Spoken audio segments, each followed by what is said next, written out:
사도행전 1장 1절에서 5절을 한번 펴볼까요? 네, 같이 읽겠습니다. 자, 시작. 데오빌로여, 내가 먼저 쓴 글에는 무릇 예수께서 행하시며 가르치시기를 시작하신부터 그가 택하신 사도들에게 성령으로 명하시고 승천하신 날까지를 기록하였노라. 그가 고난 받으신 후에 또한 그들에게 확실한 많은 증거로 친히 살아계심을 나타내사 40일 동안 그들에게 보이시며 하나님 나라의 일을 말씀하시니라. 사도와 함께 모이사 그들에게 분부하여 이르시되 예루살렘을 떠나지 말고 내게서 들은 바 아버지께서 약속하신 것을 기다리라.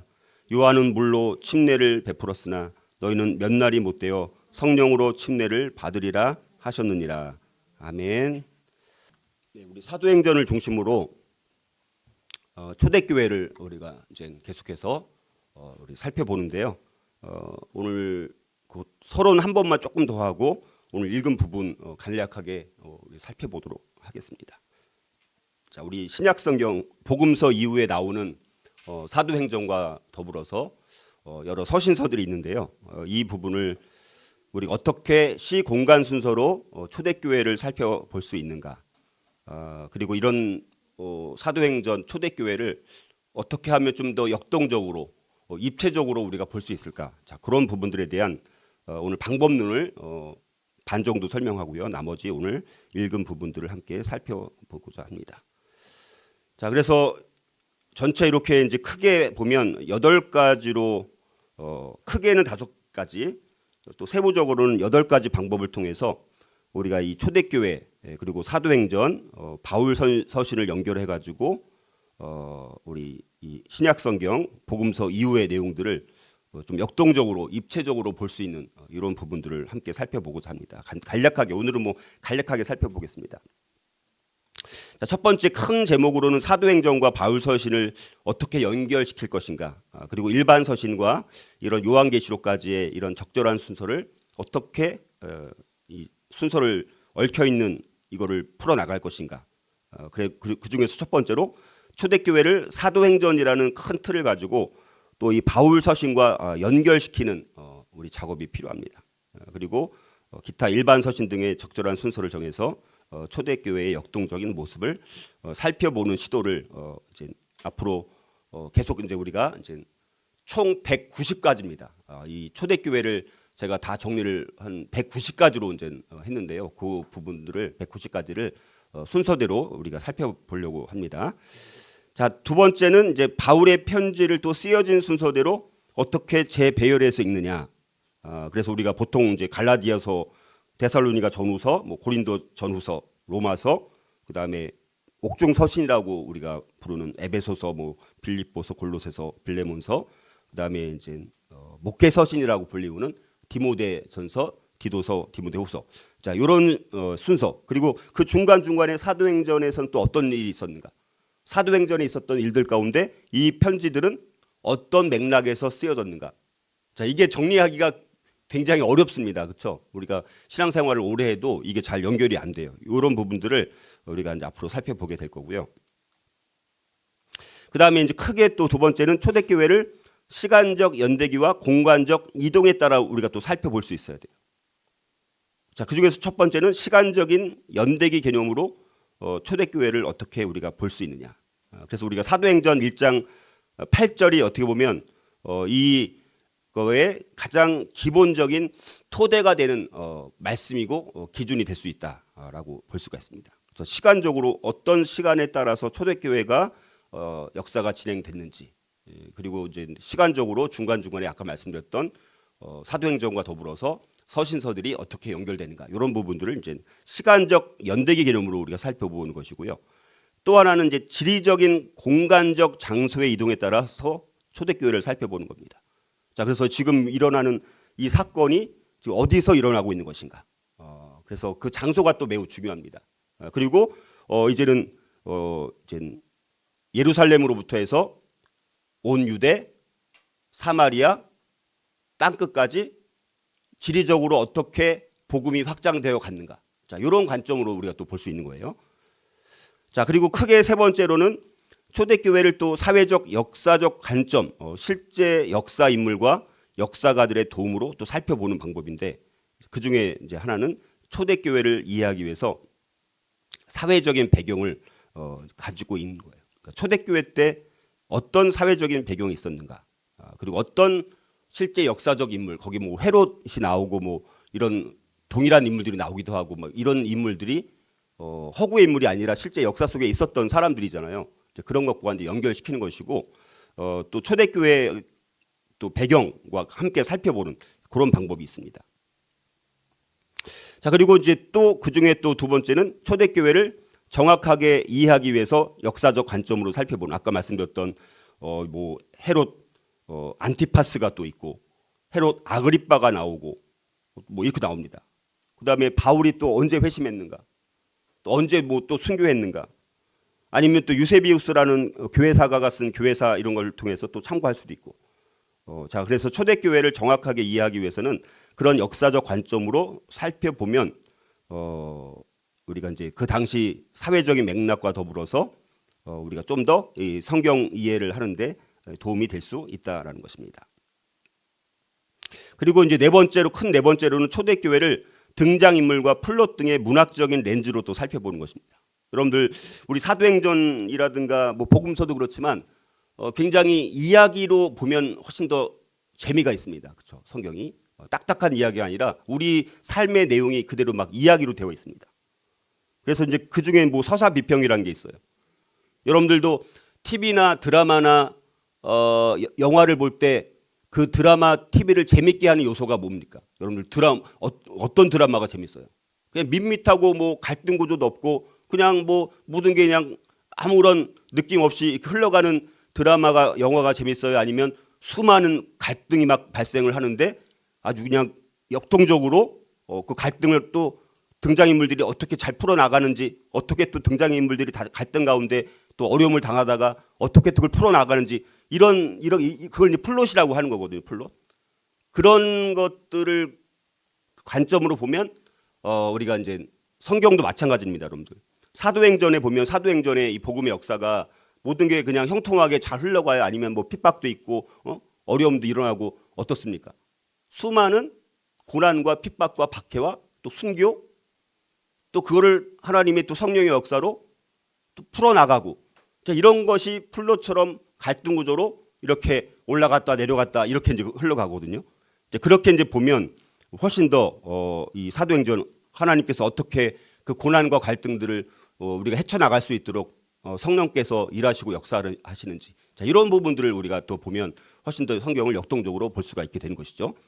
자, 그리고 이제 마지막으로 크게 다섯 번째로는 또 서신서를 수사학적 관점으로 보는 건데요. 이거는 이제 우리 보면 사도 바울은 굉장히 수사학적 표현을 많이 씁니다. 그래서 이 특별히 서신서 같은 경우는 이런 수사학적 표현들이 많아요. 그래서 수사학에 대한 레토릭, 보통 레토릭이라고 하는 수사학적인 내용들을 알면 바울이 말하는 그 표현의 수사적인 표현을 통해서 바울이 말하는 의도가 뭔지를 이해하는 데 상당히 더 도움이 된다라는 것입니다. 자, 그래서 그런 관점으로도 볼 수 있다. 이렇게 이제 지금 말씀드렸던 크게 다섯 가지, 세부적으로는 8가지 방법을 우리가 동원해서 이제 사도행전과 나머지 서신서들을 보게 된다면 우리가 이제 신약 성경 이 초대교회 부분을 우리가 훨씬 더 역동적으로 입체적으로 볼 수 있다라는 것입니다. 자, 그래서 이제 제가 이걸 앞으로 설명하는 거는 그래서 초대교회 이야기를 제가 190가지로 한번 나눠봤습니다. 이게 정말 제가 오랫동안 복음서도 제가 네 복음서를 통합해서 210개로 이렇게 만들어봤고요. 올해 엄청 연구를 해가지고 초대교회도 그 190개로 이제 만들어 본 것입니다. 그래서 이게 이제 시간적으로 언제 일어난 건지, 또 어디서 일어난 건지 이런 것들을 우리가 추적하면서 우리가 이제 신약 성경, 특별히 초대교회 부분들을 우리가 살펴보고요. 그래서 이제 우리가 지금부터 초대교회와 선교 이야기를 하나하나 추적하는 마음으로 우리가 순례 여정을, 가슴 벅찬 여행을 함께 떠나보는 시간을 이제 갖고자 합니다. 자, 그래서 이제 우리 교회사 1시대, 이거는 신약의 2시대부터 4시대로 나눌 수가 있는데, 신약의 1시대는 예수 그리스도 시대입니다. 예수 그리스도 시대. 자, 그리고 나머지 신약의 부분들을 세 파트로 나눠 가지고 그 중에 하나는 교회 시대. 사도행전 1장에서 12장까지 교회가 어떻게 탄생했는가, 어떻게 이렇게 탄생을 해서 교회가 성장을 했는가. 그 다음에 두 번째는 선교. 이제 사도 바울을 중심으로 바나바랑 안디옥 교회에서 처음으로 이제 선교를 떠나잖아요, 그렇죠? 자, 그래서 그 선교 시대를 우리가 이제 두 번째가 되고요. 그 다음에 세 번째는 나머지 서신서 시대, 이렇게 해서 크게 세 가지로 나눠서 우리가 살펴보는데, 오늘은 요 부분, 오늘부터 당분간은 요 부분을 우리가 사도행전 1장부터 12장까지를 살펴보도록 하겠습니다. 자, 그래서 이제 신약의 이 시대, 교회 시대는 성령의 시대인데, 성령의 시대 첫 번째인데, 예수님의 승천 이후에 성령이 강림하시면서 교회가 탄생을 하게 되어지죠. 그렇죠? 교회가 어떤 배경에서 탄생했는가? 그리고 우리가 복음서 끝난 다음에 사도행전 이게 어떻게 이게 연결돼서 시작을 하는지 이런 부분들에 대해서 한번 정리를 해 보는 건데요. 그리고 이 교회는 예수님의 남은 사역을 감당하는 거예요. 예수님의 남은 사역. 예수님의 구속의 십자가 사역은 예수님께서 다 끝내셨잖아요. 십자가에서 죽으심으로. 그러니까 예수님의 사역은, 우리를 향한 구속의 사역은 십자가상에서 다 이루셨습니다. 그런데 예수님의 남은 사역, 그러면 예수님께서 사역을 다 완성을 못했나? 그게 아닌 거예요. 예수님의 남은 사역이 있습니다. 그 남은 사역을 이제 누가 하는 거예요? 교회가 하는 거예요. 교회가. 예수님께서 못 다 이루신 모든 민족에게 복음을 전하는 그 사명, 예수님께서는 돌아가셨어요. 그리고 이제 그러면 누가 해야 되는 거예요? 제자들을 시작으로 해서 그 이후에 계속되는 예수님을 믿는 제자들이, 성도들, 그리스도인들이 그 주님의 복음 사역을 끝까지 이제 감당하는 것이죠. 자, 그래서 이 교회 시대, 첫 번째 시대는 주로 예루살렘의 교회가 세워지는 거죠. 첫째 교회가 무슨 교회입니까? 초대교회 첫 번째 교회. 그 예루살렘 교회라고 하는 거예요. 예루살렘 교회. 두 번째 교회는 뭐예요? 안디옥 교회라고 하는 거죠. 안디옥 교회. 그렇죠. 그 다음에 나머지 전도하면서 이제 여러 교회들이 생기는 거잖아요. 그렇죠. 에베소 교회, 무슨 교회, 고린도 교회, 전도를 통해서 교회들이 세워지는 것 아닙니까? 그래서 근데 요 교회 시대 첫 번째는 주로 예루살렘 교회를 중심으로 예루살렘 교회가 어떻게 세워졌는가, 어떻게 성장하면서 또 갈등을 해 가는가, 이런 부분들을 이제 살펴보는 것입니다. 그리고 이제 그래서 성령 강림으로 시작된 교회는 주님의 이 남은 사역을 감당하도록 위탁받은 곳이 바로 교회다. 그리고 이 사도행전 1장에서 12장은 주로 누구를 중심으로 사역이 이루어집니까? 베드로라고 했죠. 베드로. 우리가 사도행전을 크게 두 파트로 나누면 사도행전 1장에서 12장은 무슨 행전? 베드로 행전. 사도행전 13장부터 28장까지는 바울 행전. 이거 간단하죠? 어렵지 않습니다. 사도행전 1장에서 12장은 무슨 행전? 베드로 행전. 13장에서 28장은 바울 행전. 그리고 전체를 사도행전이라고도 말하고 성령 행전이라고도 말한다고 그랬잖아요. 그러니까 이렇게 큰 그림을 여러분들이 그리고 우리가 사도행전을 보거나 우리 신약성경을 읽으면 도움이 될 것 같습니다. 그래서 이제 주로 사도행전 1장에서 12장은 교회가 형성되는 과정, 성령 강림 사건 이후에 교회가 어떻게 탄생하고, 그 다음에 거의 마지막 부분에 가서 안디옥까지 복음이 이제 증거되어지고 이방인들도 복음을 믿으니까 예루살렘 교회가 누구를 보냅니까? 바나바를 보내가지고 조사를 하게 하는 거예요. 그래서 이방인들도 이제 구원이 임한다는 것을 이제 알게 되어지고, 그래서 근데 바나바가 혼자 사역하기 힘드니까 누구를 데리고 옵니까? 바울을 그때 데리고 오는 거예요. 그리고 거기서 동역하고 교회를 든든히 세우고 나서 이제 또 성령의 역사로 이제는 선교의 부르심을 받고 선교를 가는데, 다른 사람을 보내는 게 아니라 안디옥 교회를 세우고 안디옥 교회 같이 지도자로 활동하는 두 지도자가 자기들이 직접 선교를 가는 거예요. 참, 그러니까 굉장히 좋은 모델이 되는 것이죠. 자, 요게 이제 12장까지의 내용입니다. 그래서 이때는 이제 엄청난 성령의 역사가 또 있게 되어지고요. 그리고 이제는 우리가 이제 성전의 역사를 한번 살펴본 적이 있었는데 이제는 이 교회가 바로 이제 하나님의 성전이 돼서 교회가 하나님의 성전이 돼서 여기서 이제 교회는 근데 눈에 보이는 건물이 아닌 거예요. 예수 그리스도를 이제 믿는 사람들의 모임이 회중이 교회 공동체가 되는 것입니다. 그러니까 성전의 이런 개념 자체가 이제 완전히 바뀌는 거예요. 과거에는 눈에 보이는 첫 번째 성전이 무슨 성전입니까? 솔로몬 성전. 두 번째 성전은 느헤미야 성전, 스룹바벨 성전. 세 번째가 헤롯 성전이잖아요. 요 세 성전은 순서대로 여러분들이 말할 수 있어야 되죠. 첫 번째 성전은 솔로몬 성전, 두 번째는 스룹바벨 성전, 세 번째는 헤롯 성전이 되는 거예요. 그렇죠? 그리고 나서 이제 헤롯 성전이 언제 다 완전 파괴됩니까? AD 70년에 완전 멸망당하잖아요. 그렇죠? 그리고 이제 그 전에 그리고 이제 신약 시대가 이제 시작되면서 이제는 교회는 옛날 눈에 보이는 성전 그런 개념이 아니라 너희는 너희가 하나님의 성전인 것과 하나님의 성령이 너희 안에 계시는 것을 알지 못하느냐 이렇게 이제 성전의 개념이 이제 교회로 개념이 바뀌었다. 그래서 이제 교회가 어떻게 형성이 되는가. 그래서 우리가 함께 교회에 와서 성장을 우리가 해야 되는 거고요. 그리고 또 우리 몸이 너희 몸은 너희가 하나님께로부터 받은 바 너희 가운데 계신 성령의 전인 줄을 알지 못하느냐. 너희는 너희 자신의 것이 아니라. 이제는 우리 몸 자체가 우리 전 인격 자체가 이제 성전이라고 말씀을 하는 거예요. 그러니까 우리 성전 우리 몸을 관리를 잘 해야 돼, 안 해야 되는 거예요. 관리를 잘 해야 되는 거예요. 그러니까 우리 몸이 성전인 거예요. 제가 그래서 한번 예를 들었잖아요. 뭐 치과를 갔더니 그 치과 의사가 우리 이 이빨 이 구조가 마치 성전처럼 보이잖아요. 성전 일종의 성벽 이렇게 성벽들이 이렇게 쌓여져 있는 것처럼. 그래서 어쨌든 우리 몸 관리를 잘 해야 된다. 이런 부분들을 우리가 생각해 볼 수가 있고요. 그리고 이제 궁극적인 성전은 무슨 성전입니까? 하늘의 성전인 거고. 그다음에 이제 한번 살펴봤던 것처럼 이제 거룩한 성 새 예루살렘. 이게 새 성전, 새 하늘과 새 땅이 도래하고 거룩한 성 새 예루살렘. 이것이 이제 새 성전이 되는 것입니다. 자, 그래서 이거는 한번 관련돼서 설명드린 거고요.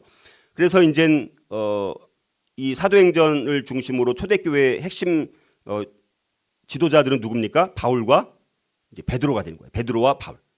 그래서 아까 말씀드렸던 것처럼 사도행전 1장에서 12장은 이거 베드로 행전이라고 불리고 베드로를 중심으로 이제 사도행전의 이야기가 전개되고 사도행전 13장부터 마지막 28장까지는 바울 행전이라고 해서 이제 바울을 중심으로 선교를 중심으로 이제 이야기가 전개가 되는 것입니다.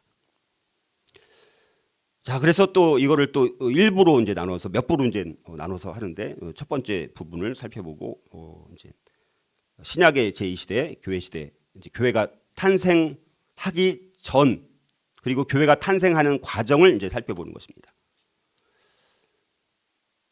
자, 그래서 예루살렘에서의 복음 전파와 이제 하나님 나라 확장이라는 측면에서 초대교회가 어떻게 형성됐는가 사도행전 1장에서 7장은 그 부분을 다루는 거고요. 그 다음에 이제 예수님께서 승천하시고요. 근데 여러분들 예수님 이 어떤 부분들은 그러니까 복음서가 끝나고 사도행전이 시작되는데 복음서의 끝부분이랑 사도행전의 그 앞부분 일부는 겹치는 부분이 있습니다. 그러니까 사도행전의 일부는 복음서에 있는 내용이에요. 그리고 복음서의 그 끝부분의 일부는 사도행전 앞부분에 또 연결되는 거예요. 그러니까 그래서 이게 중간지대처럼 이 부분이 조금 헷갈립니다. 왜냐하면 사도행전 시작했는데 갑자기 복음서의 맨 마지막에 나오는 예수님께서 승천하시고 나서 승천하시기 전 그런 일들이 막 또 이렇게 헷갈리게 나오거든요. 그래서 그런 부분들을 이제 정리를 이제 제가 해드릴 거예요. 그래서 이 예수님의 승천과 교회 탄생 전 그 사이에 어떤 일이 있었는가? 요 중간지대와 같은 요 이제 부분을 이제 우리가 살펴봐야 되고요. 그래서 이제 거의 복음서의 맨 마지막 부분은 거의 이제 예수 이야기 208번 이게 총 210번이 있는데 209번은 사도행전이랑 겹치는 부분입니다. 그리고 208번이 이제는 사도행전 시작하기 그 마지막 그 전 부분이라고 이제 보시면 됩니다.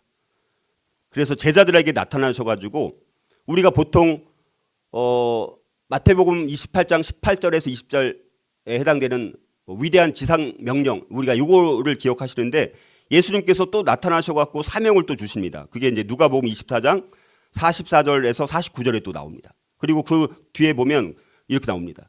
예루살렘으로부터 시작하여 모든 민족에게 그리스도의 이름으로 죄를 용서받는 회개가 전파되어야 할 것이다 라고 예수님께서 말씀을 하십니다.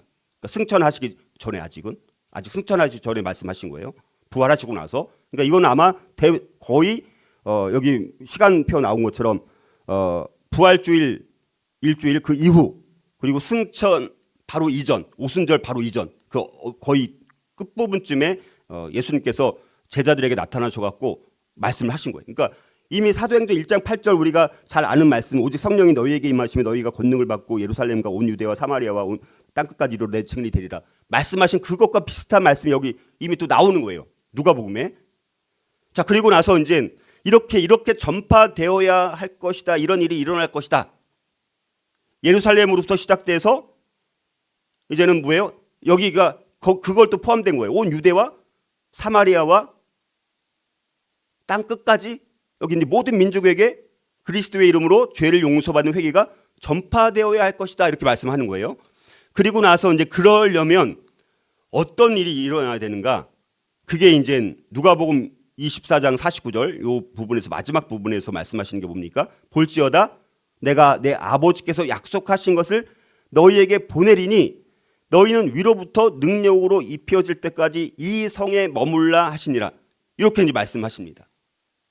여기 보면 이렇게 복음이 전파될 건데 그러려면 뭡니까? 내가 내 아버지께서 약속하신 것을 너희에게 보낼 테니까 약속하신 것이 뭡니까 그러면? 성령님이죠, 성령님. 그러니까 성령을 보내실 거라는 거예요. 왜냐하면 이제 예수님께서 이제 완전히 승천하시기 바로 직전인 거야. 승천하신 거 아닌 거예요. 그러니까 성령이 아직 강림을 안 하신 것입니다. 그런데 이렇게 복음을 전파하고 또 그래서 예루살렘부터 시작해서 사마리아와 온 유대와 땅끝까지 전파되려면 뭐가 임해야 되는 거예요? 성령이 임해야 되는 거예요. 성령. 그래야지 너희는 그래서 위로부터 능력으로 입혀질 때까지 성령의 강림을 통해서 성령의 능력을 덧입어야지만 이 사역을 감당할 수 있다라는 거예요. 그래서 그러면 그걸 하려면 뭐 하라는 거예요? 어디에 있으라고 한 거예요? 이 성에 머물라. 이 성이 어디입니까? 예루살렘 성을 말하는 거죠. 지금 아직 예루살렘 성은 완전히 아직은 파괴된 게 아니에요. AD 70년에 파괴됐으니까. 지금은 30년 경이니까 앞으로 이제 파괴될 거예요. 자, 그래서 이 성에 머물러 있어야지 능력이 위로부터 입혀지게 되는 거잖아요. 그렇죠? 그래서 제자들이 다 예루살렘에 모여서 그중에 또 어느 한 곳에 모여서 기도를 한 거예요. 왜냐하면 예수님께서 이렇게 말씀하신 거가 이루어질 거니까 그거를, 그리고 예수님이 부활하신 것을 경험을 했으니까 제자들이 예수님이 이제 말씀하는 것이라면 이제 100% 순종해요, 안 해요? 이제 100% 순종하는 거예요. 100%. 왜냐하면 부활하신 채로 40일 동안 계셨잖아요. 그러니까 이제 이런 명령을 낱낱이 이제 기억을 하는 것이죠. 자, 그래서 이제 사도행전 1장 전체는 너희가 내 증인이 될지니라라는 말씀에 이제 해당되는 거고요. 자, 그리고 이제 초대교회 이제 우리가 이제 여기서부터 1번부터 해서 190번까지 우리가 살펴보는 것입니다. 자, 초대교회 이야기 1, 2. 그래서 이거는 이제 다시 1번 첫 번째 초대교회 이야기는 첫 번째. 오늘 이 부분만 이제 지금 잠깐만 살펴보고 우리 이제 마무리 짓도록 하겠습니다. 그래서 자, 초대교회 이야기 첫 번째입니다. 자, 오늘 첫 번째 이야기만 살펴볼 텐데요.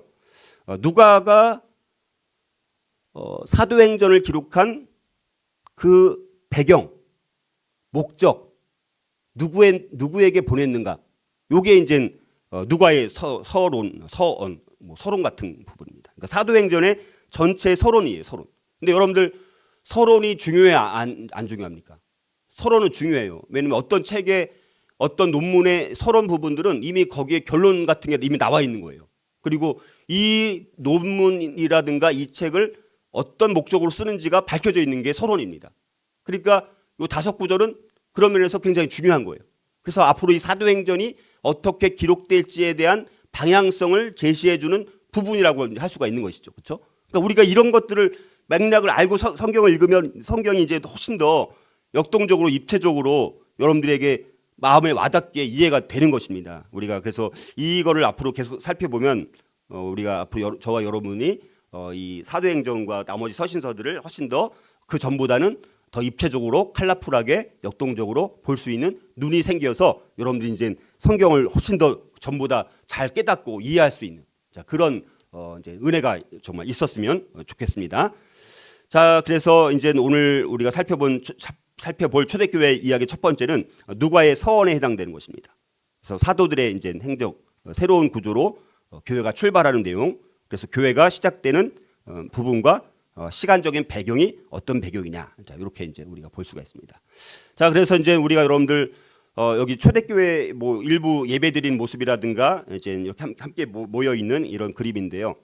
여러분들 만약에 사도행전 이 사도행전이 기록되지 않았다라면 우리가 이 초대교회 초기 교회 이런 역동적인 역사라든가 바울 서신의 배경을 우리가 이해할 수 있었을까요? 없었을까요? 이해할 수가 없었습니다. 여러분들 이거는 진짜 우리가 사도행전 없었으면 정말 초대교회 때 어떤 일이 있었는지 서신서만 통해서 우리가 알아내기에는 너무나 역부족이고 너무나 어려운 거예요. 근데 사도행전이 있다 보니까 사도행전이라 다른 거 딱 보니까 너무나 이 매치가 되는 거예요. 그러니까 사도행전을 이해하고 나머지 바울 서신이라든가 일반 서신들을 이렇게 보면 여기가 이때 뭐 에베소서가 기록되어 있었겠네. 왜냐하면 이제 뭐 사도 바울이 감옥에 갇혔을 때 옥중 서신 뭐 에베소서, 빌립보서, 빌레몬서, 뭐 골로새서 이런 걸 기록했다는 걸 이제 알 수가 있으니까 야, 사도행전을 주신 것은 우리에게 엄청난 축복인 거예요. 그러니까 누가라는 사람은 거기다 뭐까지 기록했습니까? 누가복음까지 기록을 한 거예요. 누가복음까지 복음서를 가장 상세하게 시간 순서대로 기록된 것이 누가복음이라고 볼 수 있습니다. 그래서 이 누가는 의사지만 일종의 역사가로서의 자질이 있었던 사람인 거예요. 그러니까 예수님의 생애부터 해서 초대교회의 이런 역사들을 누가복음과 사도행전을 통해서 기록을 해가지고 초대교회의 엄청난 역동적인 역사들과 바울 서신의 배경을 알 수 있게 만드는데 너무나 결정적인 기여를 한 사람이 이제 누가라는 누가복음과 사도행전의 저자라고 이제 볼 수가 있습니다. 자, 그래서 이 누가도 결국은 예수님의 이런 모든 행적에 대한 것들을 누가복음을 통해서 기록을 다 조사해서 기록을 했습니다. 그래서 예수님께서 정말 이제 부활하시고 십자가에서 죽으셨고 부활하시고 승천하셨다는 사실을 누가가 이제 확신을 하게 되죠. 그래서 이 누가가 이제 이 사도행전까지 결국 기록을 하게 되는 거예요. 만약에 누가복음을 기록하고 본인이 확신이 없었으면 사도행전을 기록하지 못했을 텐데 누가복음까지 다 기록하고 이런 모든 행적들을 다 경험을 하니까 이제는 사도행전까지 기록할 수 있는 확신을 가지고 사도행전을 써 내려갈 수 있는 하나님의 그 은혜를 이제 경험을 하게 된 것이죠. 자, 그래서 이제 우리가 오늘 여기서 살펴볼 교훈 세 가지만 오늘 살펴보고 이제 마치도록 할 텐데요. 그래서 이 누가가 경험했던 것은 누가복음을 통해서 예수님의 공생의 그 전부터 해서 배경과 뭐 예수님 태어나신 배경과 여러 가지들을 이제 조사를 통해서 알게 되고 또 그분의 고난 받으심과 십자가의 죽으심과 또 부활 승천을 통해서 믿음의 확신을 가졌잖아요. 그렇죠? 이걸 통해서 우리가 해야 될 것은 뭐냐? 그럼 우리도 마찬가지로 예수님의 삶과 고난과 또 승천과 부활을 통해서 우리가 해야 할 것은 무엇인가? 첫 번째는요, 간단합니다. 예수님의 복음을 믿어야 돼요. 우리는 예수님의 복음을 믿어야 되는 것입니다. 그러니까 예수님의 삶을 통해서 그분이 받으신 고난과 죽으심과 부활과 승천과 하늘로 높여주신 이런 일련의 예수님과 관련된 복음의 사건들을 통해서 우리가 해야 될 건 뭐냐? 첫 번째는 뭡니까? 예수님의 복음을 먼저 믿는 게 필요합니다. 믿음이 필요하죠. 믿음이 필요한 것이죠.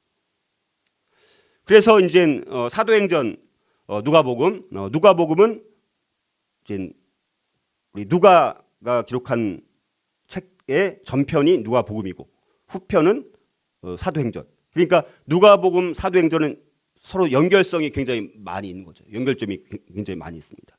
그런데 전편은 예수님에 대해서, 후편은 교회에 대해서 이렇게 기록을 하고 있는 것이죠. 그래서 이제 누가가 기록한 누가복음도 디오빌로라는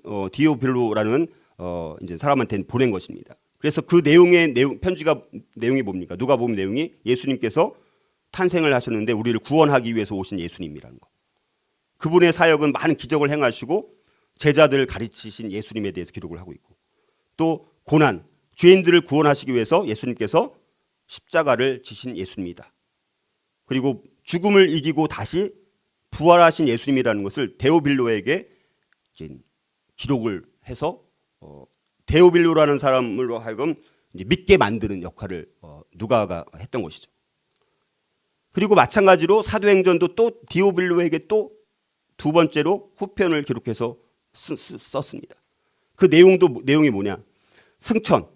그러니까 사도행전의 첫 번째 내용은 뭐냐면 승천에 대한 내용이에요. 하늘로 가시면서 복음을 전파할 거를 예수님께서 명령하신 내용이 이제 사도행전 1장 8절이고 아까 누가복음 24장 48절 이런 부분들, 그 내용이 바로 그런 내용입니다. 또 성령님께서 임하신 후에 복음을 전하는 제자들. 그러니까 성령 강림 사건을 통해서 그때부터 복음이 전파되기 시작한 거예요. 그다음에 교회가 이제 제자들의 전도를 통해서 처음으로 무슨 교회가 세워졌다고요? 첫 번째 교회가 예루살렘 교회인 거예요. 예루살렘. 그러니까 사도행전 초대교회의 첫 번째 교회는 무슨 교회? 예루살렘 교회. 우리가 그렇게 기억을 해주세요. 그다음에 이제 바울을 통해서 어떻게 선교가 일어나서 유럽까지 복음이 전파됐는가? 이거를 기록하는 거예요. 근데 여기에 있는 모든 내용이 다 뭡니까? 이 모든 것의 가장 중심이 되는 내용이 뭐예요? 복음이라는 거, 복음이죠. 복음이라는 것입니다. 그래서 이런 복음의 역사, 그래서 이 제자들도 어떻게 그렇게 막 순교하면서까지 복음을 전했는가, 이런 모든 것들을 통해서 데오빌로로 하여금 더 분명한 믿음을 갖도록 하기 위한, 그리고 나머지 모든 이방인들에게도 헬라인들에게도 복음을 믿도록 하기 위해서 이걸 기록한 것입니다. 그러니까 우리가 이것을 통해서 예수님의 복음을 우리도 믿어야 된다. 그리고 가장 소중한 사람에게 여러분들이 정말 누군가, 만약에 가장 사랑하는 사람이 예수를 이제 믿지 않아요?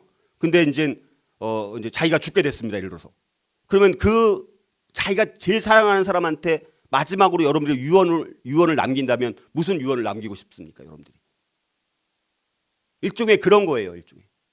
그러니까 우리가 바로 그 복음을 우리가 이렇게 이제 전해야 된다라는 부분들을 우리가 생각해 볼 수가 있고요. 자, 두 번째로 예수님의 삶과 고난과 승천과 부활을 통해서 우리가 해야 할 것은 무엇일까요? 두 번째는요, 하나님 나라를 전해야 된다. 하나님 나라.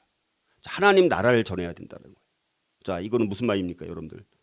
사도행전 1장 3절에 보면 이렇게 말씀하시잖아요. 3절을 제가 읽어보겠습니다. 그가 고난 받으신 후에 또한 그들에게 확실한 많은 증거로 신이 살아계심을 나타내사 40일 동안 그들에게 보이시며 하나님 나라 일을 말씀하시니라, 이렇게 말씀하잖아요. 그렇죠? 그러니까 예수님께서 부활하시고 나서 한 번만 나타난 게 아니라 우리 조사를 해보니까 한 10번, 최소한 10번 정도 나타났다고 하십니다. 그러니까 예수님께서 부활하고 몇 번 정도 나타났다고요? 10번, 최소한 10번. 그러니까 최소 10번이니까 10번 더 이상 나타날 수 있는 것이죠. 그래서 부활 후에 예수님께서 여러 번 나타나십니다. 근데 여러 번 나타나셔가지고 주님께서 주로 하신 일이 뭐냐? 여기 뭐라고 나와 있습니까? 하나님 나라를 가르치신 거예요. 하나님의 나라의 일을 말씀하시니라. 그러니까 부활하고 나서 예수님께서 이제 승천하실 거잖아요. 부활하시는 40일 동안, 부활하신 상태로 40일 동안 계셨는데 40일 동안 예수님께서 그토록 제자들한테 주로 하신 말씀이 뭡니까? 하나님 나라의 말씀을 가르치셨다는 거예요. 왜냐하면 예수님이 공생애 때 가르쳤던 이 말씀들을 제자들이 만약에 그때 믿었다라면 예수님이 십자가에 죽으셨을 때 배반을 했어요, 안 했어요? 배반하지 말았어야 되는데 다 배반했잖아요. 그러면 예수님께서 말씀하셨던 것들을 제자들이 다 믿지 못했거나 깨닫지 못한 거예요. 말씀을 이해하지 못한 것입니다. 근데 예수님께서 그냥 승천해버리면 그 중요한 것들 깨닫지 못한 채 제자들이 예수님께서 못한 사역을 다 이룰 수 있어요, 없어요? 못하니까 40일 동안 그러면 핵심적으로 가르치는 게 뭡니까? 하나님 나라를 핵심적으로 가르치는 거예요. 다른 거 물론 다 중요하지만 하나님 나라를 집중적으로 가르쳐가지고 그동안 말씀하셨던 거, 가르쳤던 거, 비유를 들었던 이런 모든 것들의 결국 궁극적인 핵심은 뭐냐? 하나님 나라라는 거. 그거를 제자들한테 가르친 거예요. 그러니까 우리도, 여러분들 그렇다면 우리도 예수님의 삶과 고난과 부활과 승천과 하늘로 높여주신 것을 통해서 우리가 해야 되는 일은 뭡니까? 예수님처럼 하나님 나라를 전하는 것이 우리가 해야 될 중요한 사명이라는 것입니다. 자, 마지막으로 예수님의 삶과 고난과 승천과 부활을 통해서 우리가 해야 할 것은 뭐냐? 세 번째는요, 성령을 통해서 일해야 돼요. 성령을 통해서 일해야 합니다. 자, 그래서 사도행전 1장 4절 5절 사도와 함께 모이사 그들에게 분부하여 이르시되 예루살렘을 떠나지 말고, 그렇죠?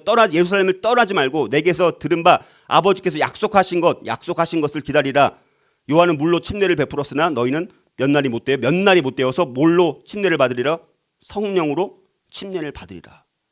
자, 이 말씀 때문에 제자들이 다 예루살렘으로 모이고 마가의 다락방에 다 모여가지고 거기서 이 약속하신 것을 기다리면서 이들이 한 게 뭡니까? 기도의 전문을 한 거예요.